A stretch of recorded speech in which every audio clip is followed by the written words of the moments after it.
Welcome to cooking up something nice. ഇന്ന് നമ്മൾ ചെയ്യാൻ പോണ ഒരു ബീറ്റ്റൂട്ട് പച്ചടിയാണ്. ഓണസദ്യയിലൊക്കെ കാണുന്ന ഈ ഡിഷ് നമുക്ക് വേഗം 10 മിനിറ്റിൽ വീട്ടിലുണ്ടാക്കിയെടുക്കാൻ പറ്റുന്ന ഒരു ഡിഷാണ്. ഇതിന് വേണ്ടി ഒരു പാൻ ഗ്യാസിലേക്ക് വെച്ചിട്ട് 1 കപ്പ് ഗ്രേറ്റ് ചെയ്ത ബീറ്റ്റൂട്ട് ആഡ് ചെയ്യുക. എന്നിട്ട് 1/2 കപ്പ് വെള്ളവും 1/2 ടീസ്പൂൺ ഉപ്പും കൂടെ ആഡ് ചെയ്തിട്ട് എല്ലാം കൂടെ ഒന്ന് മിക്സ് ചെയ്ത് കൊടുക്കുക. ബീറ്റ്റൂട്ട് വേഗം വെന്ത് കിട്ടുന്ന ഒരു ഡിഷാണ്. ആൻഡ് ഗ്രേറ്റും കൂടെ ചെയ്യുമ്പോഴത്തേക്ക് അത് വേഗം നമുക്കിത് ഓണസദ്യക്ക് മാത്രമല്ല വീട്ടിലൊരു ദിവസം ചോറിൻ്റെ കൂടെ ഉണ്ടാക്കാൻ പറ്റുന്ന ഒരു ഡിഷാണ്. ഇനി നമ്മളിത് അടച്ചു വെച്ചിട്ട് ഒരു 6 തൊട്ട് 7 മിനിറ്റ് വരെ കുക്ക് ചെയ്യാൻ വെക്കും. അതിനിടയ്ക്ക് നമുക്ക് അരപ്പ് റെഡിയാക്കാം.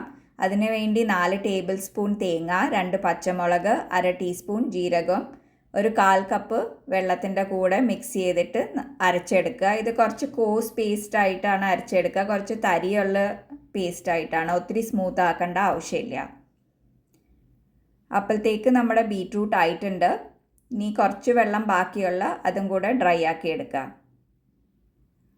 ഈ വെള്ളം വറ്റിച്ചെടുത്ത് കഴിഞ്ഞിട്ട് നമ്മൾ ഇതിലേക്ക് അരച്ച് വെച്ച് ആ അരപ്പ് ആഡ് ചെയ്ത് മിക്സ് ചെയ്ത് കൊടുക്കുക.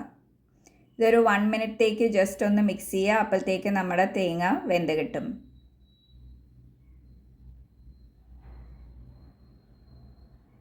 ഇനി നമ്മൾ അടുത്ത സ്റ്റെപ്പായിട്ട് ഇതിലേക്ക് തൈരാണ് ആഡ് ചെയ്ത് കൊടുക്കാൻ പോണേ.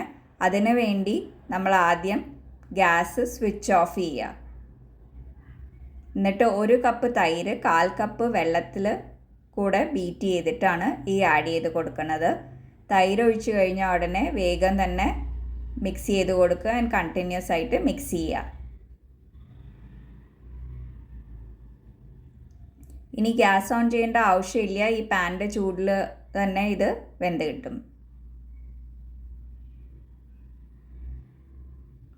ഇനി അടുത്ത സ്റ്റെപ്പായിട്ട് നമ്മൾ ഇതിൽ താളിച്ചിടുകയാണ്. അതിനു വേണ്ടി ഒരു പാനിൽ 1 ടേബിൾ സ്പൂൺ വെളിച്ചെണ്ണ, എന്നിട്ട് 1 ടീസ്പൂൺ കടുകിട്ട് പൊട്ടിച്ചിട്ട് അതിലേക്ക് 1 വറ്റൽമുളകും 8 തൊട്ട് 10 കരിവേപ്പിലയും കൂടെ ആഡ് ചെയ്തിട്ടുണ്ട്. ഇത് നമ്മുടെ ബീറ്റ്റൂട്ട് പച്ചടിയിലേക്ക് ആഡ് ചെയ്ത് കൊടുത്ത് മിക്സ് ചെയ്യുക. ആൻഡ് നമ്മുടെ ബീറ്റ്റൂട്ട് പച്ചടി റെഡിയാണ്.